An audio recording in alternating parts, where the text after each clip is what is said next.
We're back with another episode of Pros and Cons. This time I am joined by Skriv to my left and Sycrone to my right. You might recognize both of these gentlemen from Mouseports NXT. Now, Skriv is not part of the organization, but he did do a video that you've probably seen. If you didn't, I'll link it below. Goes over the whole roster, minus Sycrone, who is now here to talk to us for about an hour, hour and a half about the roster, about Academy stuff anyway. So welcome, gentlemen. And I guess the first thing that I have to say to start us off here and to intro us into the topic is obviously WePlay were the ones who were able to make a connection between Sycrone and myself and get this whole episode started. So thanks to them for reaching out. But the first thing that occurred to me when I heard about this WePlay League is obviously the production. And I think this is an interesting, fun little side tangent because at the beginning of my time in looking at broadcasts and stuff, WePlay always had their own style, but mostly in Dota.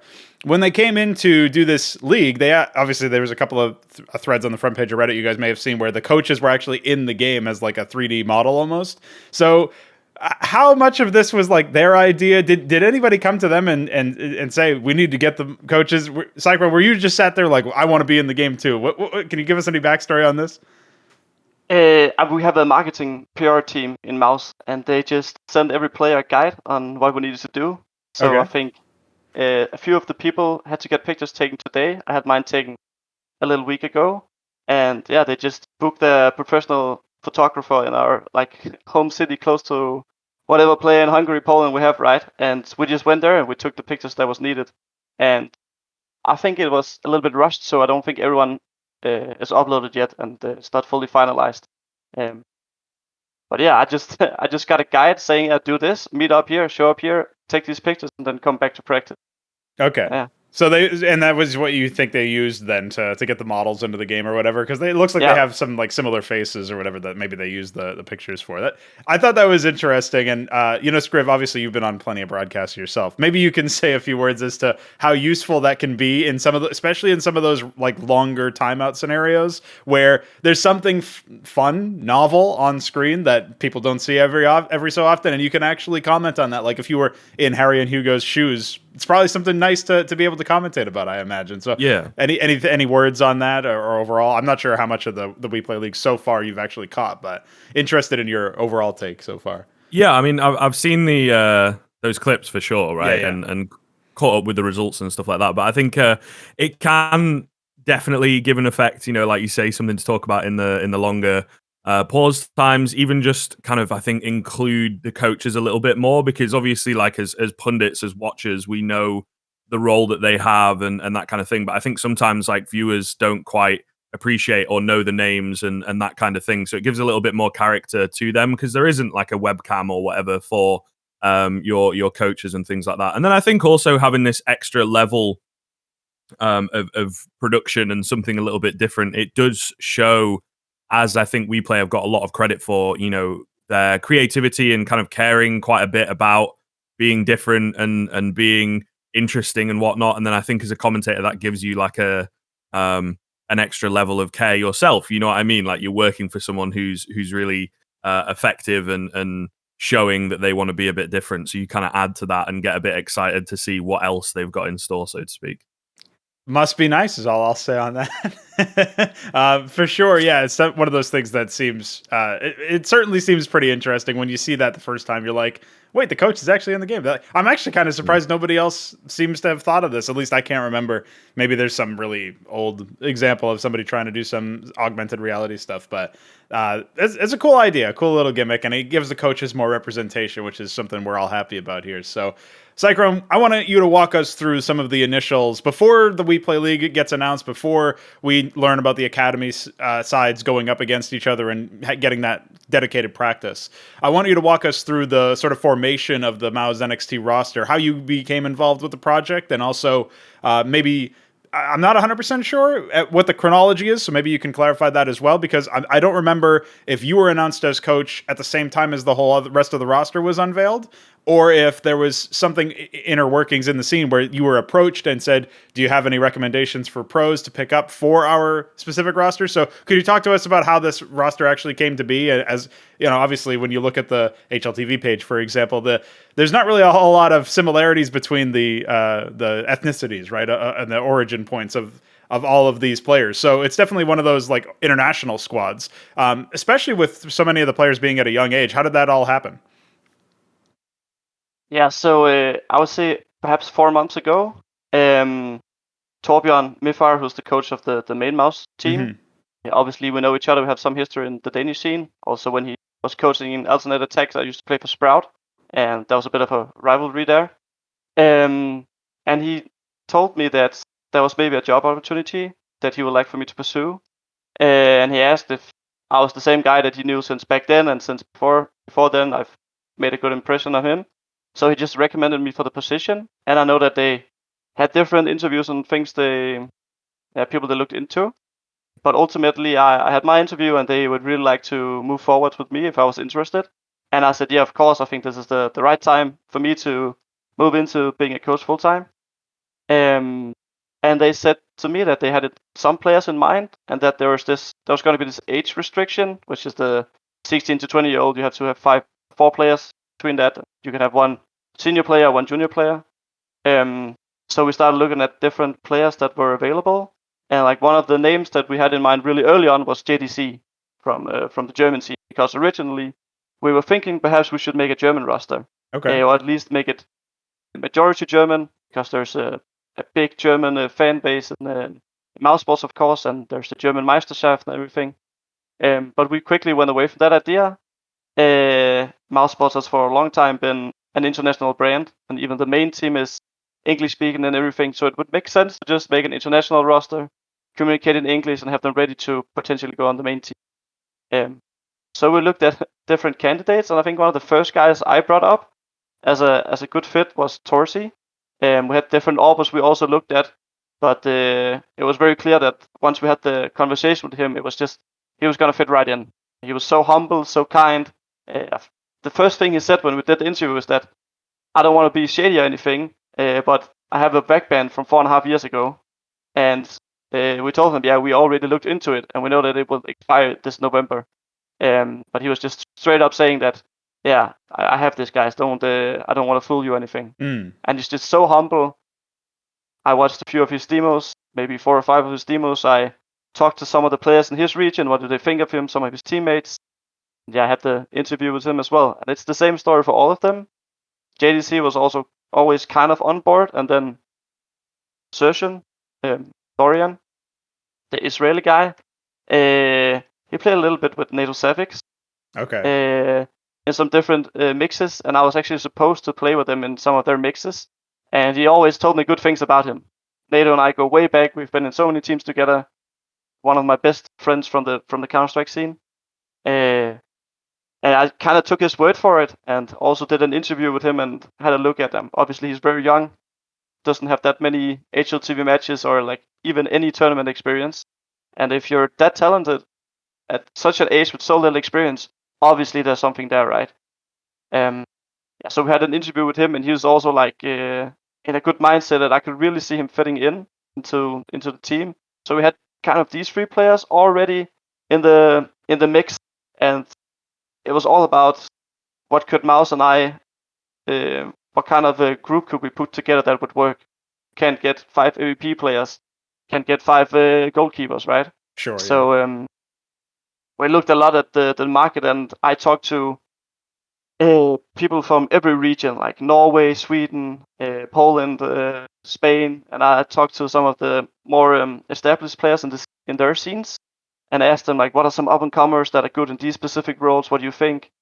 And I got a lot of different perspectives, and I looked into a lot of different players. I had a lot of different player talks, and ultimately we went with the 2 Polish guys from Pr0s, and I was very surprised that in Shane Hubert, you have this like anchor player. That's a role that's really hard to find, because not that many young people want to be like the anchor player, play all the people call it the bad positions, right? But yeah, just dedicated to that and extremely good there. And Camille, the Shuhe, I think it is. Yeah, I think we just call him Camille or Sushi. Sushi, okay, fair enough. Yeah, but he's actually from Northern Ireland. Lived there since he was 6 years old, so his English is just spot on. Nice, which is a massive plus if you're in-game leading, right? And also since Shane's English is not the best. It helps him a lot that he's also able to speak Polish. Yeah, that's kind of how the roster came about. I talked to people from different regions. I watched 4 or 5 of their different games. I had play interviews with a lot of different players and tried to visualize what kind of roster would make sense role-wise and what people have like the right mindset and philosophy about the game that I like. And obviously, once some of the players got a bit more involved in the project, like Shuhei, I also talked a lot about him, how I saw the team, how the roles could fit in, and he was on board with me. So we went with the players that we wanted. Skriv, one of the things that I'm immediately taken away from this is that turns out there's this thread that hit the top of Reddit maybe less than a week ago where it was something about Innershine, the analyst for FaZe, who's like prepared 30 maps or something for the team during their run at Cologne. And the subtext of the thread was, wow, it looks like analysts are actually doing work. When Sycrone tells me he's watched like 5 demos of every player that he's possibly been trying to vet for this organization, that maybe 5 demos doesn't sound like a lot, but when you have that many players involved, that sounds like a lot of work. And Skriv, obviously, you and I have both seen the amount of work that people put in on a casting level, and even that doesn't come very close to what you need to do as a coach by the looks of it. So any obviously at any point during this, feel free to jump in as well with your own questions, but did anything that Sycrone there say kind of surprise you or take you off guard? Because the biggest revelation to me is the Vacban comment about how he's just coming right out and saying that. I think that's something you don't get very often at this level of play, especially. People are almost trying to like, oh, I'm still hungry, I still want to prove myself. My past was my past. Don't judge me on that. But in this case, the guy coming right out, I mean, that suggests some emotional maturity, not exactly normal at this age anyway. But that was my personal takeaway. I don't know if you had any others that jumped right out at you. Yeah, I mean, Camel being from Northern Ireland or whatever is happening there. That was certainly unexpected for sure. But yeah, I think one of the things, and it just kind of goes into the team in general, that I find to be interesting compared to the other academy teams. There's a little bit more scouting, of a lineup, of a team, as it were. And, like you say, yourself, Sycrone, trying to keep that international vibe going, whereas a lot of the other ones are, local and all from the same country and whatnot, speak the same language, that kind of thing. So I'm just kind of, I think that for me is quite curious because, instead of pulling a few younger players and things like that and trying to build the roster from the ground up, I think you guys have selected a few players that already have a little bit of experience, even though they are quite young, and therefore have a few more rungs on the ladder, so to speak. And, you're not, I guess, whether it's from your perspective or the management, as it were, at Mouseports themselves, but it's not something to me that I think 6 months down the line, you're going to go, well, maybe we'll sit on this. Maybe we've got 1 or 2 players that look really good, but there's a few of these youngsters that are just not quite cut out for it. You've already kind of skipped that part, as it were.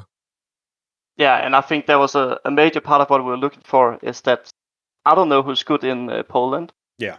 But if they've already proved themselves and played around the top 50 in the world and played different seasons of advanced and went to LAN tournaments and everything, I mean, they must already be good, right? So I just take that as a sign that they're talented, right?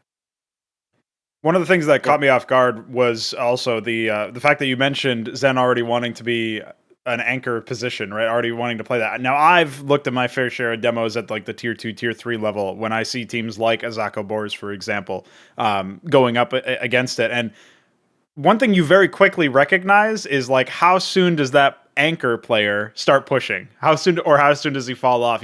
What are the tendencies of him? And if they're able to stand their ground and almost be disciplined in the sense where they're not going to run off and succumb to ADD or whatever happens there, where they're like, oh, I just want to have some fun in my game, so I'm going to go ahead and push, and maybe they end up getting traded or something bad happens where the site collapses. That's where you can kind of separate the boys from the men, as it were, on the anchor side. That is difficult to find. So I totally recognize what you said there, where like people, a lot of the times, especially at this age level, at this level of experience as well, don't always see as much value in the putting in the hard positions, the hard yards on the hard positions, and making sure that they are just standing there, staring at a wall, waiting for the enemies to walk in. Especially like you think back to Train, may it rest in peace. Anybody who has sat there, B inner or something like that. Some rounds, especially depending on the T side that you had to play, maybe they wouldn't see anybody for like 3-4 rounds in a row. Maybe they'd only be retaking in those situations. So that's a tough position to find actual like driven talent to go into. It's usually people kind of settle into it because they couldn't get their other preferred spot. You know what I mean? So at least that's been my experience looking at some of these teams. So could you say a few more words about the anchor and like what kind of set him apart immediately, besides his willingness to actually do the hard yards in that sense? Yeah, I mean, obviously, looking at the demos, he already played all of those positions, right? Oh, okay, yeah. And I could just see that he was very calm in those situations. And when I had to talk with him, just a very chill guy, extremely calm and chill, very collected. And he has like a few things that he likes, and he just sticks to them. He's not the type of player who suddenly during a round gets a crazy idea, just goes for it. He will stick to the good fundamentals and what you've talked about as a team structure you have. And as a small anecdote, the first few days of the league here, he's had internet issues, and he's played like 30 loss, and even one of the days he lost his internet connection entirely. But you don't hear him complaining in the game at all. Whereas some of the other players would maybe, when they die, smash their table or be annoyed or something. Mm-hmm. He's just def calling, yeah, 2 here, yeah, you can hold this, and stuff like that. You will never, and even I looking at him, I get annoyed that this kill was so free. Mm-hmm. You will kill him anytime if it wasn't for the internet. And he's just keep going with the communication. He's not caring about these things. Yeah, that's definitely impressive because at comms especially, I mean, we could talk a little bit about that as well because that's a subject that's interesting considering you mentioned specifically, I believe Sven was the one who didn't have as great English. Shane was the one who didn't have as great English. So I'm kind of curious as to how that has taken shape. It's good that his communication style is very calm because especially if you're trying to like translate thoughts into a language you're not as familiar with, that can in and of itself without any other like externalities of by the way, I'm playing an official match and there's prize money on the line, there's placement, there's glory, all of that stuff aside, just trying to translate thoughts when you don't fully know the words, you don't have the lexicon, that can be pretty annoying to somebody, especially somebody young. So it's impressive to me that that's the case. But how do you guys work around that in general? Because there's tales, for example, of like that Tai Lu roster from a couple of years back where they had a 3-way translator as their IGL basically in Bentet, and he had to sort of micromanage everybody, which I don't understand how that man could have possibly have done that. But in this case, you were mentioning that there is a little bit of translation between Polish and English going on by the IGL, right? So how does that exactly work out? And is that something that has cost you guys in the tight moments, or do you feel like you guys have been able to mitigate it for the most part? I think it's very rare, like the translation.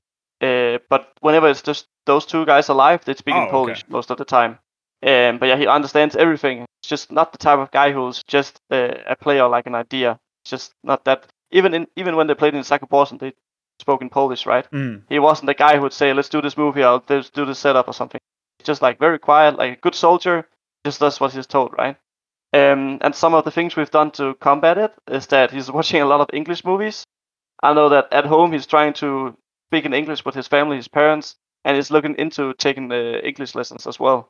The agency is really keen on helping him as well, like part of the things we discussed when we were signing him. Because obviously you can speak English in a team, and to some extent we all talk Counter-Strike. It's just the same words no matter what country you're from. But I think for the long term, he will not be in a good state of mind if he's not able to participate in a deeper conversation. Like you said, his vocabulary, his lexicon might not be as vast. And as such, I think it's important that he improves it so that he can take part in conversations outside the game as well and feel that he's part of the team. Yeah, more of a team building side of it. Yeah. Because otherwise, you might end up feeling like, okay, we're all good in the server, but as soon as that ends and the team speak becomes a bit more conversational, or if you guys are at a boot camp or something and you meet up for dinner after, you don't want him to still feel kind of like off in the corner, right? So that definitely makes sense. One of the thoughts that I have as well is we're going to get right into the WePlay stuff in a moment, but before we do, I have to ask, because this is something that you mentioned at the beginning when you were speaking with Mither, is that you said that it was the right time for you to step into coaching. Can you elaborate on that? Because you're only 25 years old, man. Like, it's not like a massive, there's older players than anybody in this call right now that are working it out at a tier 1 level, right? So I'm curious as to what was going on in your head about that. Like, why did you decide right now was the time, or now 4 months ago was the time to hang up the mouse, so to speak? For the past 2 years, I've been working a little on the side for a Danish school called Campus Vejle, and we have like high school students who play Counter-Strike as part of their free time, their hobby, but also on a really good level. I mean, we have Bester from Astralis Talent is at our school. Christo also went here. We have Notan, some of those players. We have some of the players from Masonic, and we also have our own teams that play, and some of them even play the best Danish division that there is. And daily plays against Tricked and AGF and those guys. I've been doing this job for the past 2 years on the side, because if you play CS and you're not on like a top 30 team, you're not gonna be paid a full salary, and you never know when you're getting your money. It's like you're in between jobs always. At least in my career, it's been a little bit up and down. So I had this job, and it was a part-time job where I could play on the side. And during that job, I've always been coaching. The more and more, I felt like maybe this was the right path for me to go down. When you're an in-game leader, I've always been an in-game leader all of my career. You already have a lot of the different qualities and characteristics of coach, like scheduling, managing, figuring out what direction you want to go to team. You mediate the different conversations and discussions you have in the team, right? So I think it was just a natural transition for me. This opportunity came up, and I thought it was too good to pass up on. Working with some of the best young talents there is. I mean, I've been doing it on my own teams, and I've been doing it at the school here, and I thought that, now it's the time. Well, I guess it was a good timing anyway, because of course, soon after that announcement came up where you were going to be coaching this roster, and the roster itself was unveiled. Obviously, the WePlay League itself was announced. Now, Skriv, we've had plenty of conversations in general in the back end side of things where we're talking about, us casters, where's the content and where's the good stuff from some of these TOs. So WePlay coming in, we already kind of sang a bit of their praises about the production and the ideas that they have, and their willingness to push the envelope or try something new. So in this case, I couldn't be happier when I saw that they were the ones who were heading this up. But another thing that occurs to me, just like the coaches, why has nobody tried this before? I was wondering, why has nobody tried some sort of academy type league before? I heard Thorin talk about this in the early stages of his involvement with Flashpoint, but I wasn't really familiar with any formal attempts to get this started. So I want you to tell me what your thoughts initially were when this came to fruition, when this was announced, and maybe some of the ideas that this spurred on, because when we're casting some of the teams that these players are filtering in from, like Azako Boars, for example, we almost look for ways to talk about their development as players naturally. That's an obvious narrative to go down when we're trying to build up the hype behind some of these rosters at the tier 2 and tier 3 level when we're casting. So what, Skriv, were your thoughts on the announcement of the WePlay League, and did you see any immediate rosters that looked like they had a lot of potential themselves that, I mean, obviously you made a video on Mouz NXT, but were there any in general that really caught your eye as far as like obvious front runners from the get-go? Yeah, so I feel on the first part, right, in terms of those kind of initial thoughts, it started to get to a point where it felt like it was inevitable someone was going to do one. Do you know what I mean? Like these academy rosters were popping up all over the place, and relatively big organizations getting behind them and things like that. So it did feel like there was one on the way. And then I feel like, WePlay during the main player break, it's a really good time to get these younger players in, and they can bring, again, a little bit of an extra edge, I think, where maybe, you don't know some of the teams, they don't have that kind of history or, these star players that you come to watch, at least at the moment, right?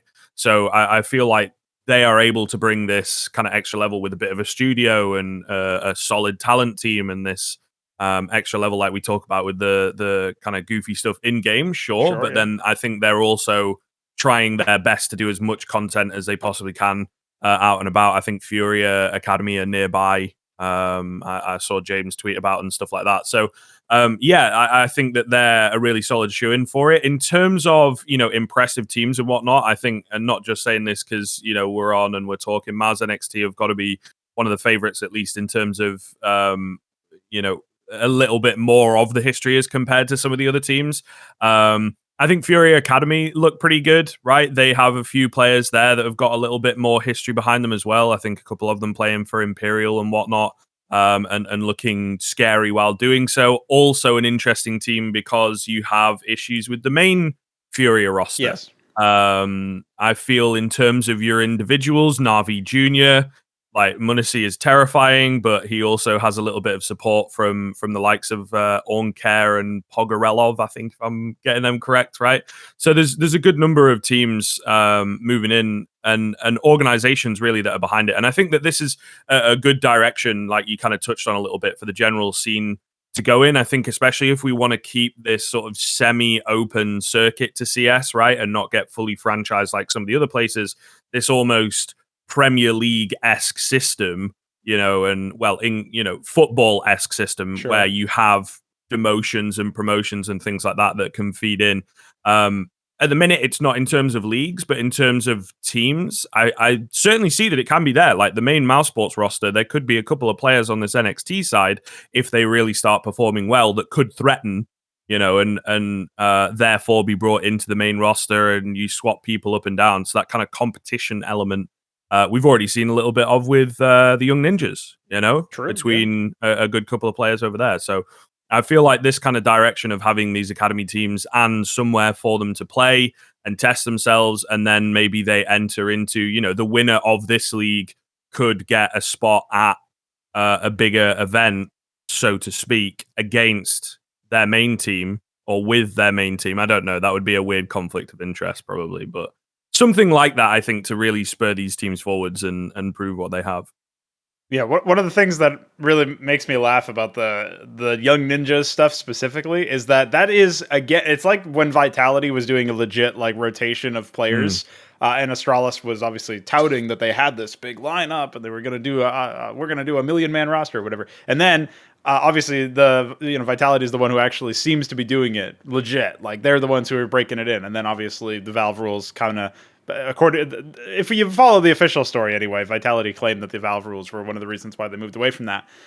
When the Young Ninjas started doing their swap ups, right, and their the NIP organization in general, especially after Device had that comment where he said that they're 5 steps ahead of Astralis, it's gonna hurt a little bit because that's what Astralis Talent were touted to be as. Like, oh yeah, some of these guys will eventually move up if they're. I guess the whole qualifier is if they're good enough, and maybe they never ascended to that height level just yet, but.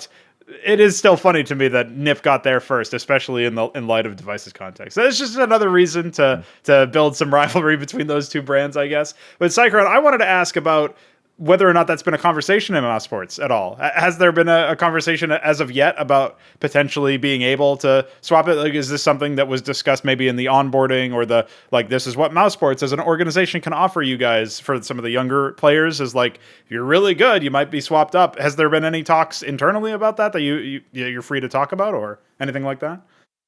Yep, there haven't been specific this player.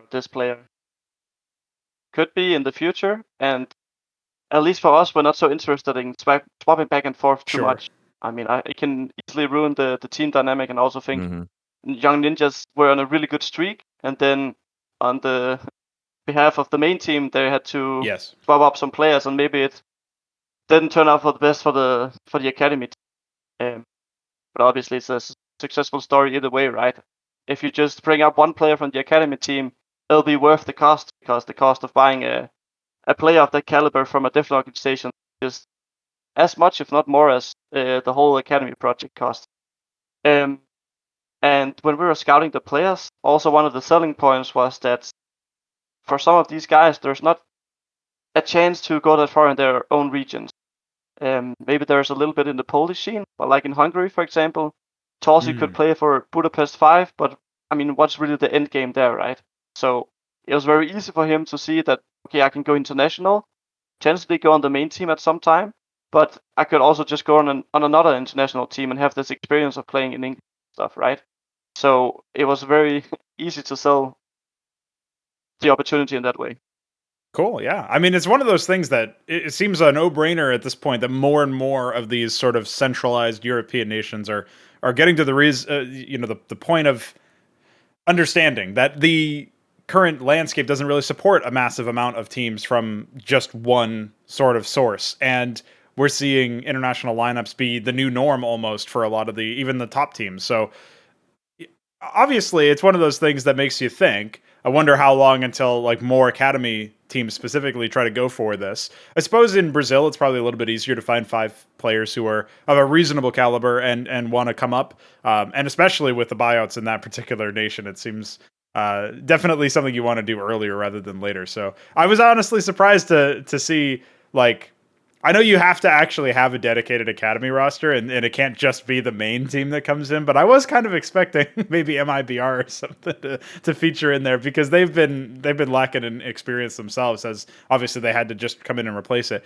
One of the things that you mentioned, Sycrone, is that the Young Ninjas lost their win streak essentially as a result of swapping in and out. Did you have any thoughts on like the sort of team dynamic stuff that happens when you're playing at the main level and then get brought back down afterwards, like only a few months after? Because that's what happened with ZTR, obviously. So this is one of those things that I thought was very puzzling when I saw it. When obviously I didn't really personally agree with the move in the first place. I thought ZTR was doing a lot of stuff that's kind of hard to see. It's almost like a Tarek and EG or something. It's like difficult to see the impact when it's happening. But even if you happen to disagree or you set that point aside, the idea of taking a player who's now been playing with the main roster alongside the likes of Device, for example, you get to a second place finish, you've been playing at tier 1, and then you say, all right, now go back down to the academy roster, and now all of your opportunities to prove yourself at this level have essentially been spent, been gone.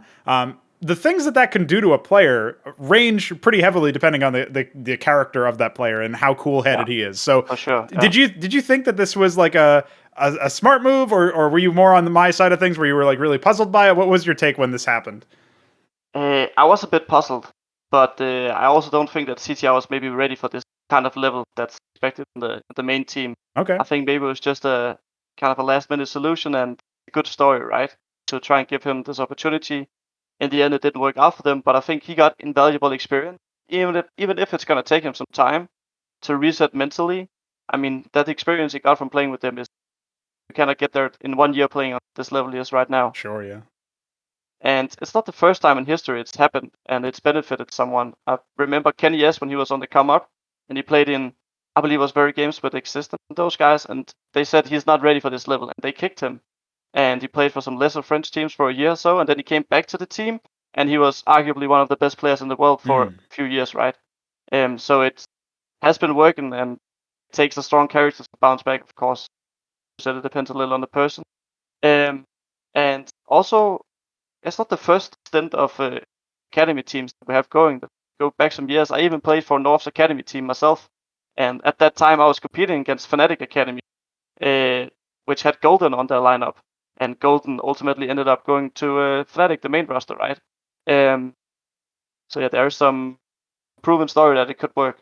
Sure, yeah, that's definitely true. The swap back and forth is what I was most interested in, because I do feel like the team dynamic stuff, you're playing with fire there. You might just end up maybe not ruining the player, because obviously if they had been playing at a high enough level, they never would have been moved back down. But it does feel like there's the potential for something real bad to backfire there.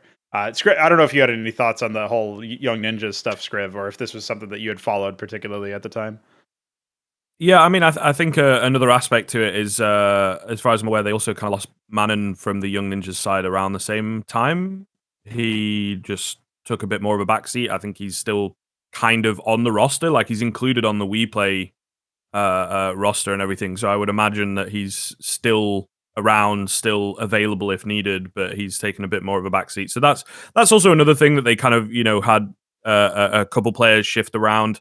And Rolf, I believe, replaced Manon. He's been okay. He's been pretty decent, but it obviously is going to be another aspect that you've got to deal with. But yeah, I think, if you're going to bring someone up, I feel it really depends. Like, this whole online era is moving very, very quickly, yes, I suppose. And we are obviously out towards the tail end of it. But I would have given in the LAN environment, if it were 2019, he probably would have got like 6 months to fully solidly prove himself. But it did feel a little bit quick to go up and then back down.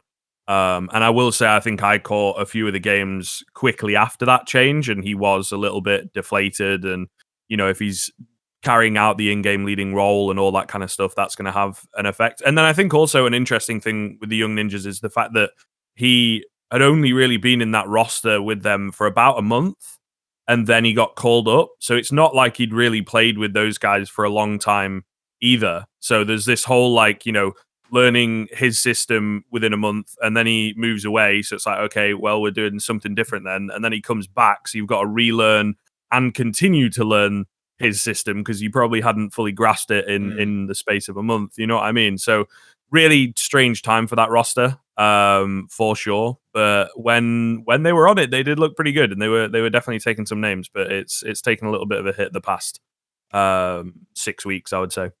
Yeah, if that's something that you're already seeing the precedent for between transfers between the academy roster and the main one, something that always catches my eye is how well they do after some of those swaps, right? Because if you're doing really well, it's almost a cursed monkey paw scenario where, yeah, we're finally doing really well. Okay, well, see you, talented star player. See you later, dude. You're on to the bigger things, and then I got to rebuild. I mean, that was basically Hunden's career for a long time in the Danish scene, and so having to go through that as a team in general, it can be quite difficult to get past, and the individuals who end up bouncing all the way back down. The question of whether or not they'll be able to recover, like we were talking about with ZTR, hopefully he is.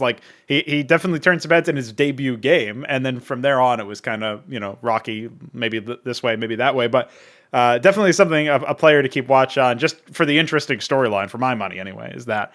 So it's another reason to check out that team when they're playing in this WePlay League. Now, when we talk about the league itself and some of the matches that have taken place, one of the things that I noticed is people have been up in the air, back and forth about the subject of it taking place during the player break and the scheduling thereof. This is something that I personally, I've seen so many different discussions about this and arguments back and forth, and I personally don't even really know what the correct take is for my money. For me, I'm kind of halfway in, halfway out. I understand some people saying, well, if it's a player break, players should be on break, but the player break tends to apply to the tier 1 pros and maybe some of the tier 2 ones as well. So when I see that there's more opportunities for in my experience, when I'm looking at all of the matches that are going on, a lot of these tier 2, tier 3 teams are kind of underserved in terms of how many matches they're given the opportunity to play in. And when I see another opportunity for these guys, a big one, in fact, in terms of how many matches are going to be played, and if you're really good, you get to obviously the playoffs, and there's the whole LAN component that we briefly touched on previously. There's a lot that you could be able to get out of here. The fact that some of it plays out during the player break, to me, feels like that would be a decision that I would have to make as a player in this scene. I would have to say, okay, well, I actually want to be able to forego my break for this opportunity. And I don't really see a massive issue with taking that move or going down that path. So, Sycrone, when you were looking at the sort of scheduling, did this occur to you at all that it was during the player break, or were you just like, yeah, I'm on board anyway? Was this something that occurred to you, or was a discussion from the team? I was fully aware that it was during the player break, and I mean, for the last 5 years, I've been in the tier 2 free scene, and I mean, you just gotta sacrifice so much time to play these tournaments. And then there's an invite coming up, you cannot turn it down because if you turn 1 or 2 invites down, you might not be in the circuit next time they invite people, and it's not that forgiving of a system. And for the player break was intended to the tier 1 teams, tier 1 teams. Because they travel to 100 days a year, and they go to different lands and things, and they practically never have time to see their family or friends, because in between there's boot camps, there's media things, there's practice doing odd hours and everything. So mostly it was intended for those. And right now we are not a tier 1 team, right? And also the whole COVID thing, the people play online anyways. Yeah. But I think for us it's kind of okay. I mean, this is a time where there's a lot more focus on us because it's a break. There will be no tier 1 teams to compete against viewer-wise, and the focus is just entirely on us. But it's very hard at this level because we also have to play tournaments after this tournament, right? So it's about finding the balance of when can we actually take some vacation and probably we'll have to skip a few tournaments, but it's not like we have to skip ESL Pro League because we're not in ESL Pro League, right? Sure, yeah. So the trade-off was pretty simple then, it sounds like, because there's not really that much else going on right now, and you do get the exposure, so to speak, right? You get the opportunity, the exposure. So all these things are good, but the Skriv, I'm curious as to where you come down on this, because I could see the essentially pros and cons, from both sides. I can see like opportunities from both sides and where they might be correct about certain things. I certainly understand advocating for the players, because if you're in a cutthroat environment, as Sycrone just described, where you don't really have the opportunity to say no to any one option that might come up, yeah, it's tough. But at the same time, like if it's a really good opportunity, and this one seems to be, like, do you even really want to say no? Do you want to say, nah, I'll take a break instead? That's a situation that is tough it's a tough situation to put the players in, but I'm curious as to where you come down on this anyway. Yeah, I think kind of initially I was, one of the first thoughts that springs to my mind is the fact that it's like, okay, if we're going to have a player break, it kind of should just be across the board type thing. But I feel like when, you take a step back kind of thing, that's maybe a little bit more of a naive outlook, right? Sure. Because as we're kind of touching on here, this is a big opportunity to be involved in. It has a little bit more to it than some of the other leagues that might be out there. And then I think, yeah, it was designed with the tier 1 in mind to have this player break. But I think importantly, like Sycrone touched on, the travel. Do you know what I mean? They have like 8 weeks, 10 weeks of nothing, so that they can have some time and they know where they're going to be for that, and they can be at home, or they can, get back to home base if that's like the player house or whatever it is, to just have a little bit of R&R really from all that intensity of the games and whatnot. And then also, yeah, I can agree with the fact that it's like, look, you're probably going to get contracted into some of these events at the top level quite early on. So it's not like you can go, man, we've just done 4 or 5 events back to back. I don't fancy doing IEM Chicago this year or whatever. It's like you're already going to be in that. Whereas you maybe have a little bit more leeway with that in the tier 2, tier 3 kind of scene, to say, look, we've done so many events,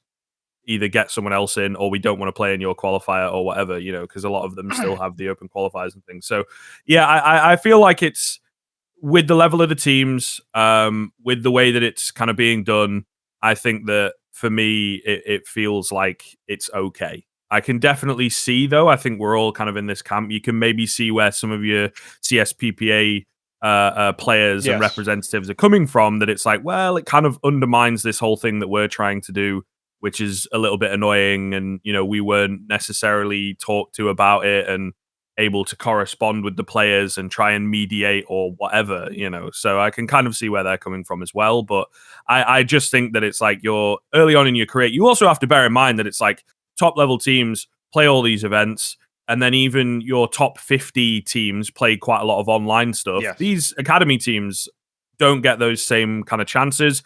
Maybe you can enter into your open qualifiers and stuff like that, but it's a very grueling process, and I'm sure we'll touch on playing teams that you're not too familiar with and stuff like that can be kind of difficult. So I think that they also just don't have as many tournaments on the calendar, really.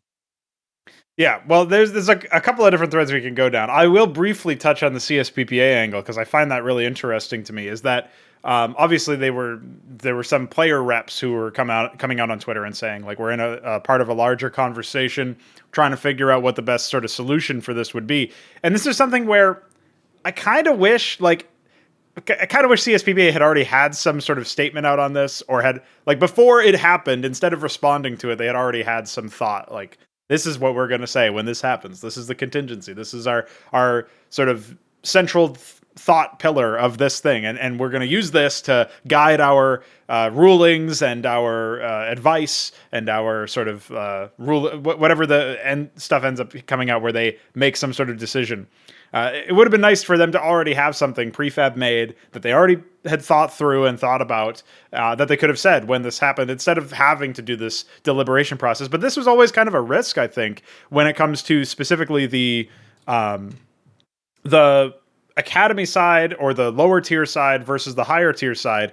the collective bargaining only works if everybody collectively does it, and if they all walk out together, if there's an issue, and that can work specifically at a tier 1 event like we saw with Blast, but it doesn't necessarily work if if you do it super ahead of time and then they just come in and say, all right, well, hey, tier 2 teams, we suddenly have a large opening of spots available. Why don't you come on in and qualify? Like, a lot of those people are going to find it very difficult to say no to something like that, just because some tier 1 pros are trying to get something that will probably only benefit them specifically. We've seen this sort of stratification between like players at the highest tier and players at the mid or lower tiers. So this is an area in terms of discussion that's rife with very heated opinions either way. So I don't know, Sycrone, if you have any thoughts on it, or if you even want to touch this one with a 10-foot pole, but I'll give you the opportunity anyway to talk about maybe the CSPPA. Maybe you could just talk to us about like whether or not they've already reached out and started that conversation with you guys, or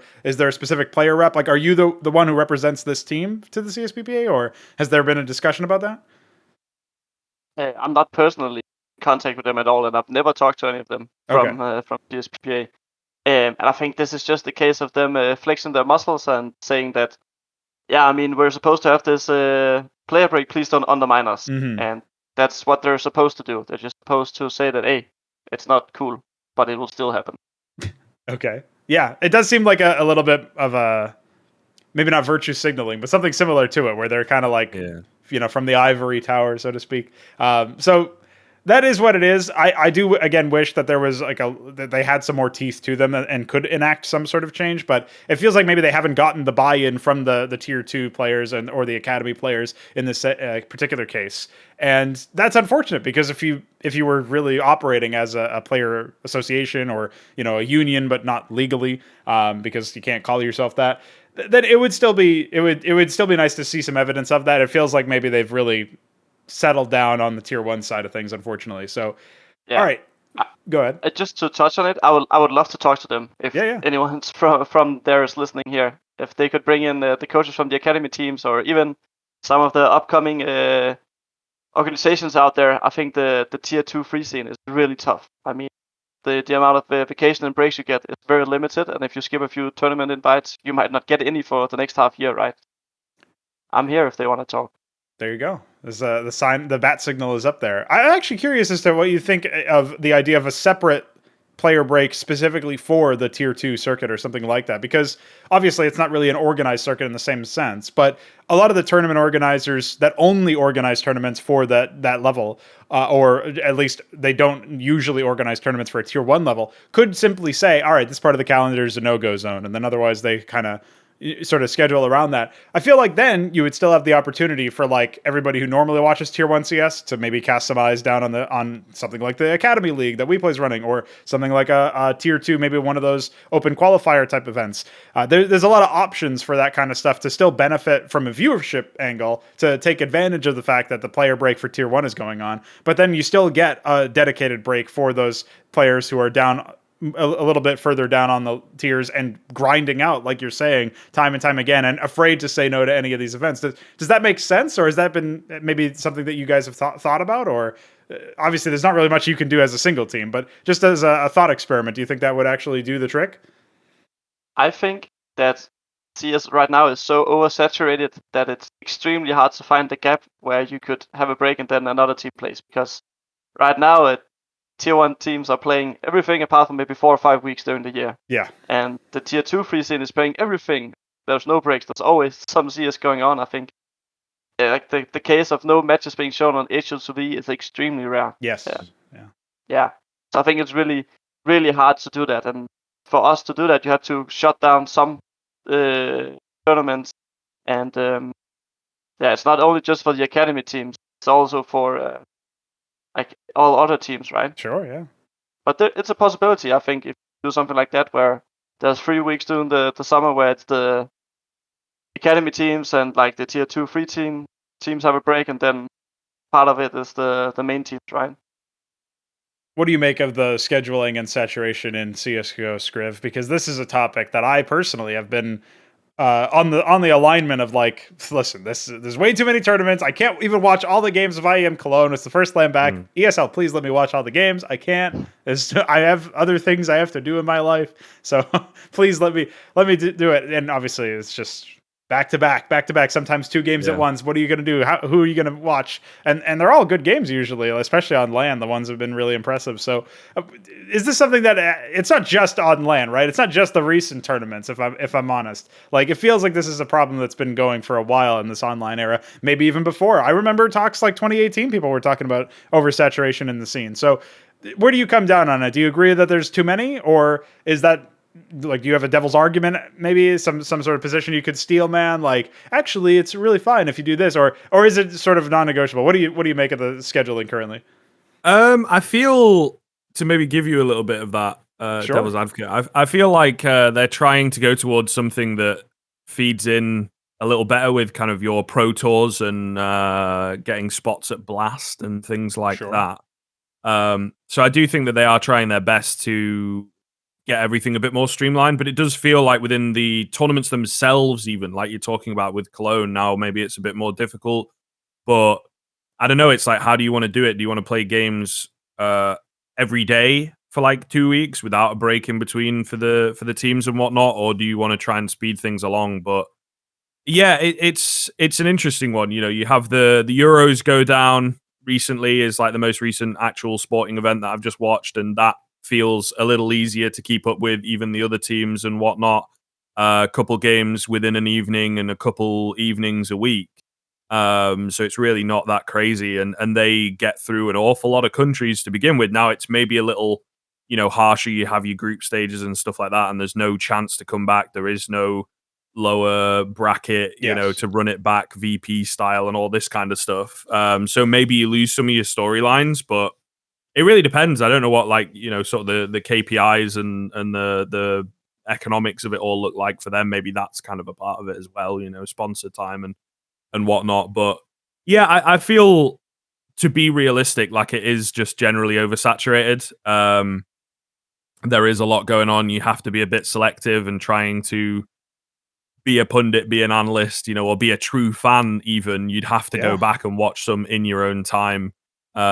Which in theory is when you should be watching the games anyway. So it feels like very, very strange, and there's a bit too much going on. I do feel that like a bit more of a structure to it. So, try and feed these tournaments into one, and maybe then you can skip a couple or whatever, because we have like IEM Summer, IEM Fall, IEM Summer, kind of infamously didn't do so hot with the numbers. I feel like Fall might be the same. It comes after the player break, so perhaps not. But, these are kind of tournaments that people at the moment are not caring as much about. So maybe, you just use that time for a bit more of a break, or they could do some exhibition matches or something if you're still wanting games to go on. But in terms of like actual competition, I do feel like there's just wait, and we've only talked about ESL there. Do you know what I mean? There's other events that slot in between that. I know that Flashpoint have got plans to be a bit longer and stuff like that.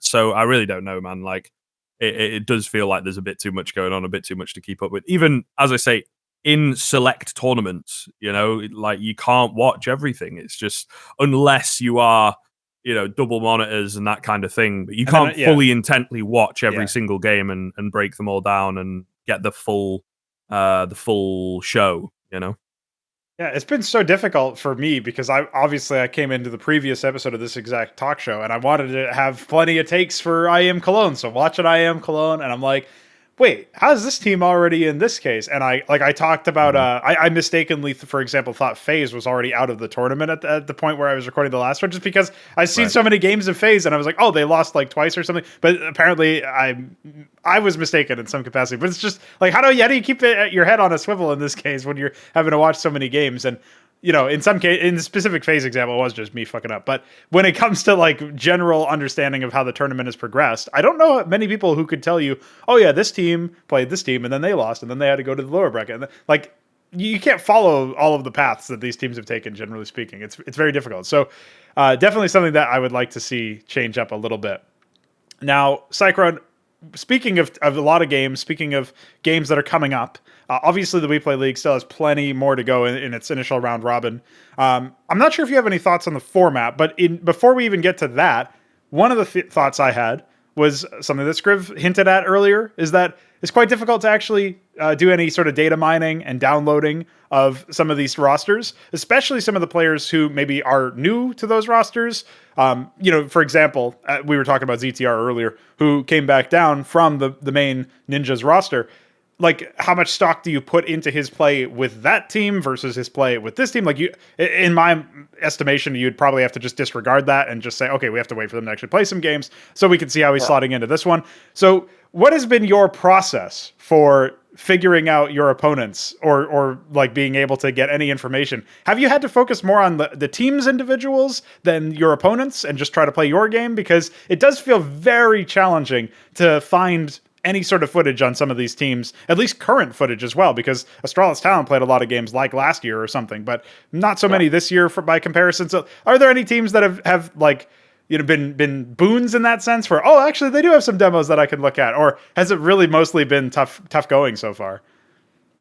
It has been really tough to get some demos going and analyzing our opponents. Obviously, it's something we always do.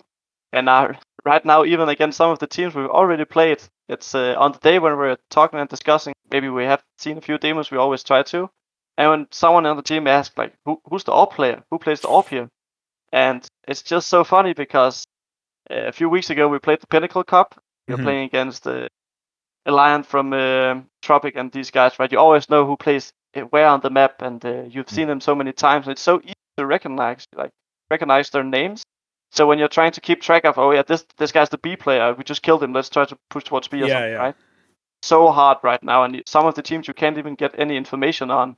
And like the Fnatic Rising team, all we could really try to do is like look at, okay, they've been practicing for a week, kind of notice behind the scenes, right? And maybe we've managed to spot some of the maps they've been focusing on, but really it's just a gamble, and we just have to focus on our own gameplay, right? So it's really tough to look at these teams and figure out how do they play. And even the format here makes it kind of hard, because if you're the home team, the other team bans 3 maps, and then you can pick one of the 4 remaining maps. So it's kind of like a coin toss, and you can always be surprised in the veto.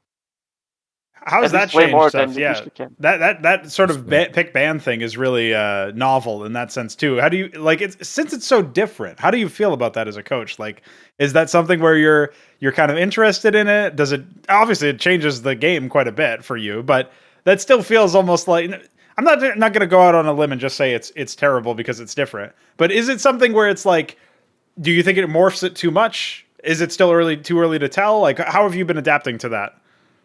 I think it's perhaps too early to tell, but for the last three years in the Danish scene, we've had a similar system. Actually here, you could only ban 2 maps if you were the away team. So the home team could pick out the remaining 5 maps. And you had to prepare 5 maps, or at least be ready to play 5 maps. Sure. Here it's just 4 maps, right? So really, if you're extremely good at playing 4 maps, you could have a good round-robin stage.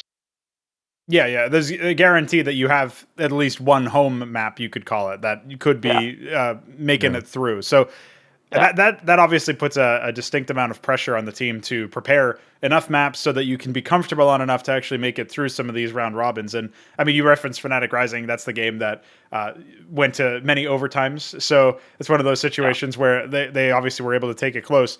Skriv, I was curious as to, it sounded like you were about to jump in there about the pick ban phase. Is that something that has caught your eye as well? Yeah, it is kind of interesting. And I like the idea of having something a little bit different, especially when you're in that best of 1 scenario, and these sort of like catch off maps, and every now and then you can maybe be in a position where the bans go down and it's like, damn, we've kind of lost. We didn't expect them to go that way, and now we're on a map that we really don't like. And I guess that can maybe happen with this system, but then you kind of get to do that to someone else as well, in theory, right? When it swaps around, and it's not too dissimilar. I guess you say, like in the Danish scene, you guys have used something like that. I know that ESEA, still, I guess, below Premier is kind of like you put in 3 bans, I think, and then it picks from the remaining pool, that kind of thing. Like each team puts in 3 bans. So very rarely are you only left with one to actually go with. So I think that for your best of ones, it kind of makes them a little more interesting, gives it a bit more in terms of the team play and whatnot, and also maybe pulls out this kind of thing that, right, we're not just getting upset in a best of one because they've managed to ban it down to a map that they're decent on. If this were a best of three, they'd kind of be screwed, which maybe, may well be the case in the back of your mind, but it's like, they have to have some proficiency on a handful of maps in this kind of a veto, even though it is a best of one, right? Still can be difficult, I think, because it looks like you guys are being caught off a little bit just by the nature of the team. And in a 3-map scenario, you can recover it back, that kind of thing. But all the same, like, these teams have to have a little bit more prep than usual for your best of one scenarios.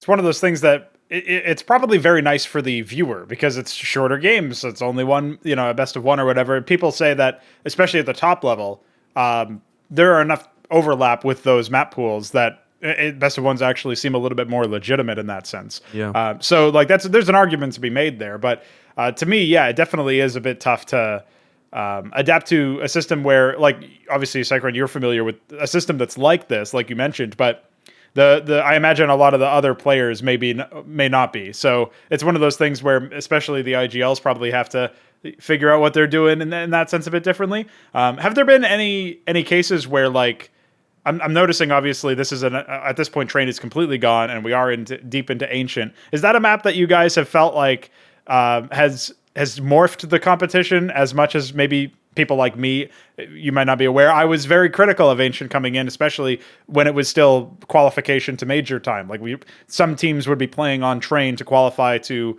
the event or get points towards the event, and I thought that was like a clear issue. Setting that aside, do you think that Ancient has like shifted the sort of balance a lot, or has it wound up being similarly tactical the way Train was? Yeah, actually, I think it's a little funny that it's also extremely city-sided, just like Train. And I think over time it might become more T-sided as teams figure out, okay, what are like the different approaches you can do, where can we abuse the low number of CT people are defending, right? The CTs have an extremely fast rotation between the sides, and it's not that fast for the Ts, which I think is maybe an issue. I mean, you could go through the whole middle thing, but you could get caught from the donut area, from the window area. And I think for a long time it'll be a way more CT-sided map. So in that sense, it's very similar. And the way it's shifted the meta is that a lot of teams used to have Train as one of their main bans because it's a really hard map to play and it doesn't feel that rewarding if you go on the T side and just get shut down. Some teams don't feel comfortable playing double ops, and it was a very double op heavy map.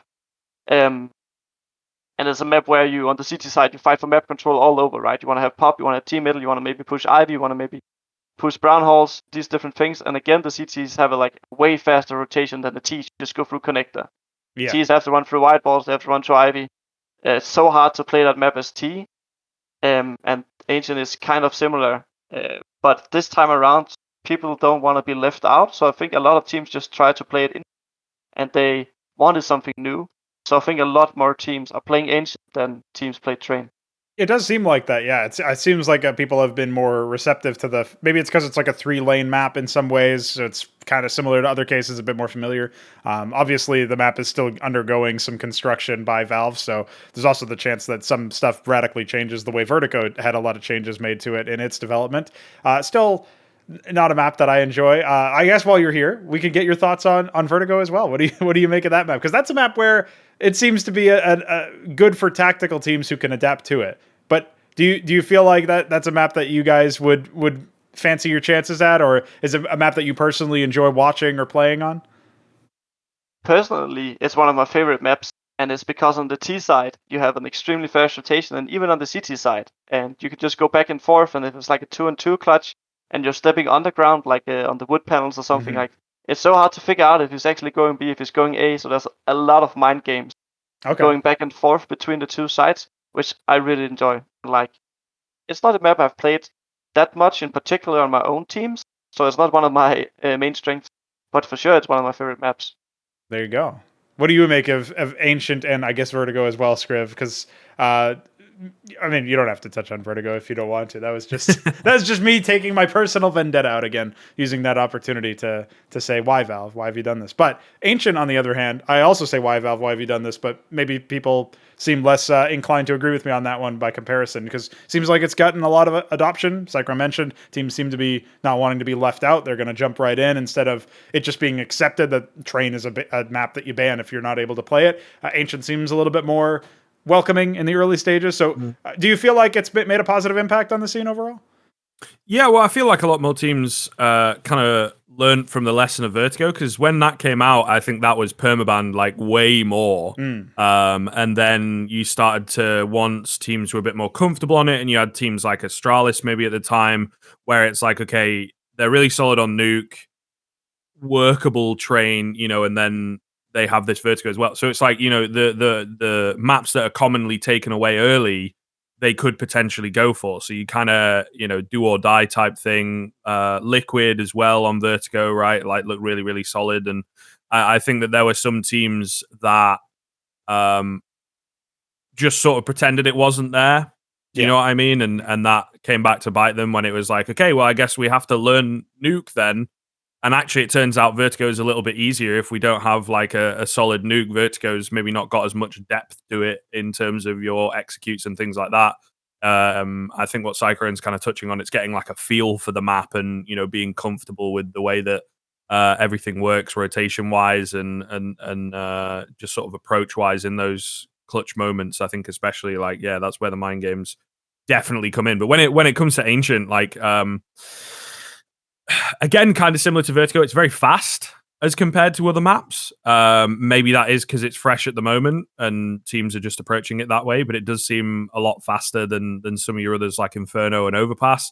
I don't know. The water seems to be a big one when you ask a lot of like players what they want to do about it. The water probably has to go. Maybe like, I don't know what they could do. Have it there visually, but not physically or audio-wise. Do you know what I mean? Yeah. I'm not quite sure like how you'd approach it, but it just seems to be too much of an issue. Or fix the bug, I guess. That's also off the table. This is Valve we're talking about. Dude. There's there's that smoke bug that's been in the game for like years. I don't know about that one. But that would be nice, because that seems to be the main critical, like mission critical. Players' careers are potentially being decided by our faulty code bug that should probably be addressed. So would definitely be nice. I agree with you there.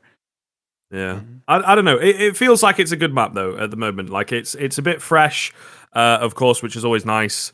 And I think that it has like a pretty interesting aesthetic to it. A few more kind of like diagonal lines almost on doors, to like the sort of catacombs area and the temple bit in towards middle. So that feels like something a bit different for players to approach. They're not just straight lines everywhere, like when you're pre-aiming angles and things like that. I kind of like the way that that's affected some clutches and things like that. But I do feel like, especially B feels maybe a little bit too tight going into it, and a few more difficult angles for the T's to peek into and things like that. But it's just kind of tweaking, and I think that that's the way that it goes, and that's the way that Valve have always functioned. They'll bring a map in that they feel is cool, and that's kind of all they want for the MM player base, the conventional player base, and then they'll start to work on maybe some more of the competitive element kind of stuff, and cut some of the angles down or make an area wider or whatever it may be. Yeah, can I follow up to this? Yeah, go for it. Obviously the water bug shouldn't be there. Yes. I mean, this should have been fixed a long time ago. And for Ancient, I just hope that they give the pro teams some time to figure out how it works. I think for Vertigo, they were too aggressive with their changes. Yes. And at some points, it even felt like, 2 weeks went by, let's completely change up A side, or let's completely change up the B side. And I just hope they'll give it a little bit more time on Ancient. And some of the things I've recognized early that could be issues is obviously the water. And I also think the teams have a too long time going from like A to B if you have to run through T-spawn and then all the way back. So like late round, if you have the outside ruins, the door towards B, you have that control, and you have maybe A lobby, the area there, and you could go A. It's very hard to just go with the group back to the other side because it takes like 30 seconds. I mean, you could run all the way, but too long if you don't have middle at least. So I think if they could somehow shorten down that run time, and then the planting obviously cannot plant anywhere. Yes. on the map. So I think there should be a few more possibilities to plant and play after plant position, because that's a big part of the game. Like every team you talk about after plants and retakes and stuff, and it's almost something we haven't touched on yet. I mean, we have touched on it a little bit, because why can you even plant on the map without just getting spammed or killed? Yeah. That's definitely a sticking point for a lot of people. It seems like if you just made the spots bigger or moved them so that they didn't line up so much with like pre-fire angles that you could just get through smoke, then you wouldn't have that same issue. Something that caught me off guard is how like there is some verticality to the map, especially if you're up in the like the mouth of CT mid and you're looking down at where the T's pop out. And the problem is that Skriv mentioned is very fast map, so you actually see like a default come out where somebody will incendiary and pop flash behind there and just push it as a CT, so you don't even stay up there. So it effectively, especially in the early stages of the game, the map actually feels very flat in terms of the angles that people are peeking into each other with. One of the ways that they tried to address this, I don't know if this was the psychology of it, maybe they were addressing something else, was have that like little platform that you could self-boost onto off of the sign and A. I was very surprised that they made the map more CT-sided by giving you more of an opportunity. I guess you can boost over it on T, so it's not exactly like a tool that only one team can use. But it feels way more useful for CTs to get into that position. And now, just because it exists and because some teams have used it, everybody's got to clear that angle when they come out A. And that's just one more thing that you're going to have to deal with as a T trying to take that site. So that's something that I'm not saying that you should remove it. I'm just saying it feels a bit weird. It's one of those spots where if it was like, if some spot existed like this on Inferno, it would probably be wall bangable. But because all of the architecture is meant to be super solid, you're probably never going to get that unless you op them or something, but then you're revealing where your op is. And there's a whole host of things of why you would never want to necessarily invest that much into it. So it feels like maybe something that needs a bit more counterplay. Like you mentioned, Sycrone, the T's maybe just need more options in general, right? Yeah, and I think maybe improving the skybox over A is a good idea. Then you could maybe Molotov that boost position, just like you Molotov the short roof on Inferno, right? Yes. Yeah. There's a number of different options that could be happening there, and if you can't use utility and you can't use wall bangs, then you have to use your own body, and that never feels very good. So, all right. As we're winding down here, I wanted to talk briefly about some of the teams that have found some initial success over in the WePlay League. So obviously one of them is Navi Junior. Skriv, you mentioned Mouz earlier. He's a guy who's got everybody's attention, and I remember he had some interview, I think this is back when he was still 15 even, where he said like he sees a path for him to be the next Simple, but he knows he has to work really hard on it. Now, I don't know if this is just him being boisterous and saying like, oh, I can do it, I can be literal god, but it's very interesting that he would go that approach. I was very surprised to see that he had such confidence. So, Skriv, can you talk to us about Mouz and what you've seen of this guy so far? Do you think that he's right, or maybe was he shooting for the moon there? Yeah, I mean, look, his numbers are really, really good. He's only played for this team and whatnot, you know what I mean? So I think he really does have like a nice place here, and it feels like the Navi Junior roster's actually been, well, like not this current iteration, but the thought of this, you know, the creation of this sort of academy side has been around for quite a while, actually, a good few years. And yeah, I don't know. My thinking, I'm always a little bit more reserved on stuff like this. He does look really good, right? And like I say, the numbers speak for themselves, and he looks pretty flashy for sure. But like, once you move him out of this environment and put him into a different team, you know, it's never really going to be as truly tested. I always think about, you know, like Nico on Mouseports back in the day kind of thing, and how huge he looked, how incredible he looked, and he's still like a top 5 player for me, right, when he's on it. But I don't know that he's hit those same kind of numbers, those same kind of clips that he used to get in Mouseports, just because of the system around him and the fact that he was like quite a lot better than some of the people on that lineup. And I feel, until properly tested, that Mouz may well end up looking the same. Do you know what I mean? Like, I don't rightly have a lot to say about the rest of the squad. Like I said earlier, Onkar, Pr0s look pretty decent around him, but I don't think that these guys are like world-class players, and he's playing really, really well. There's definitely, look, he's 16, and I think if he goes along the right lines, he could indeed be the next Simple, as Simple, you know, starts to get a bit older once they hit like he hits 22 or whatever, Simple is going to be 28, 29.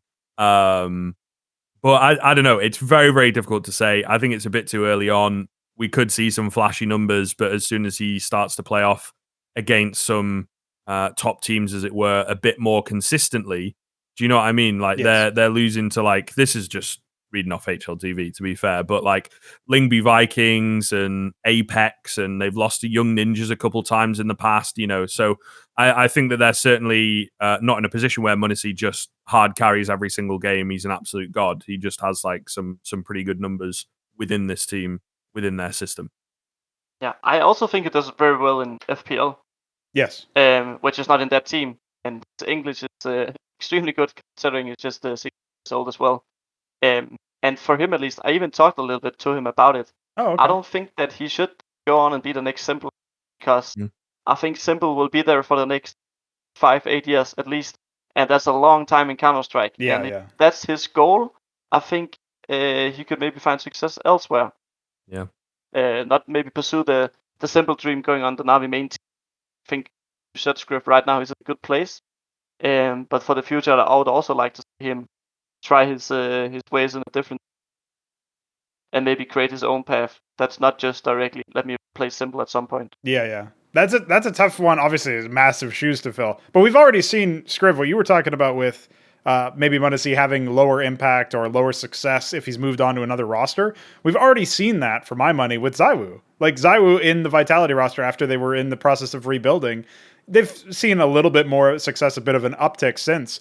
But that early stage of this year and that like maybe middle part as well has not bode, it doesn't bode well for people who are trying to root for like ZywOo to be up there again with Simple as maybe a number one contender. He definitely seems like he's fallen off in terms of his impact. He's still very good. He's still the standout best player of that team, but he's not the god ZywOo that he was maybe last year, maybe the year before.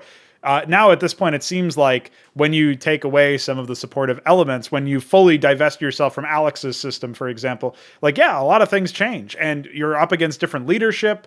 You're playing with different teammates in some respects. They obviously brought in Kyojin, for example, like some of these other players are going to gel differently with the team and they're going to demand different things, different resources. So I think it's only natural to have that takeaway. It's definitely something that I'm interested in seeing where m0NESY has, because he caught my attention with the interview anyway.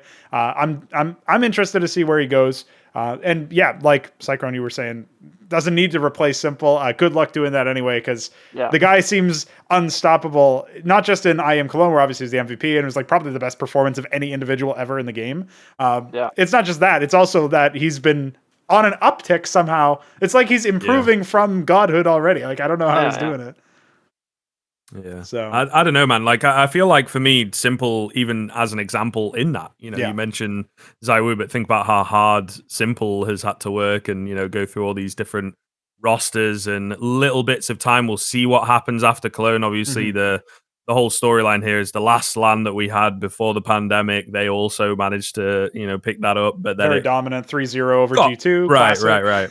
Yeah, got a bit weird, I suppose. So we can give them the benefit of the doubt on that one. But I feel like this time, if they're not able to, stretch it and find a few in a row, then maybe, they really are just relying on Simple to have a godlike performance and a little bit of support from the rest of the team, select members, Bit on a certain map, Electronic on a certain map, But yeah, even he has worked so damn hard to be this incredible individual and yet to win a major, come close for sure, but yet to do so. So it's definitely interesting to see how like these individually based teams, or well, not even, but like teams with godlike players still can struggle sometimes to find the success.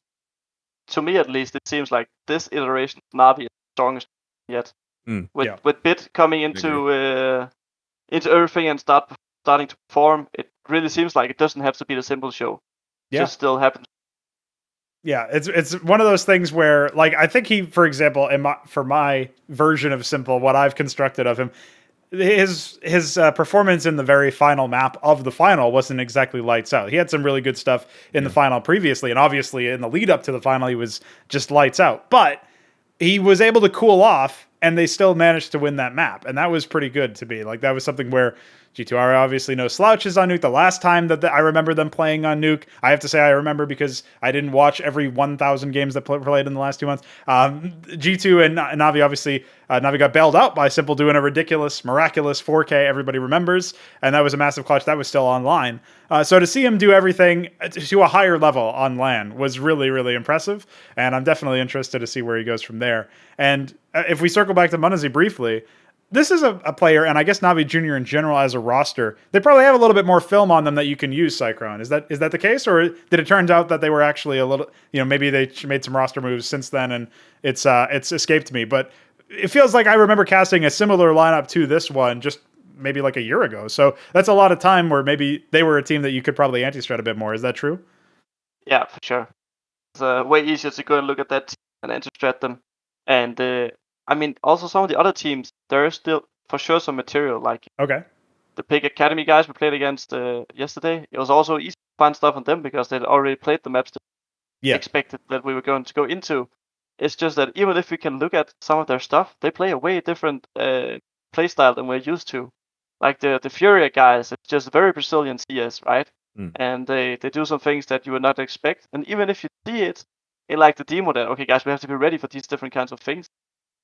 Maybe a little bit crazy, and it's not the protocols we follow. But once you're in the game, it's different.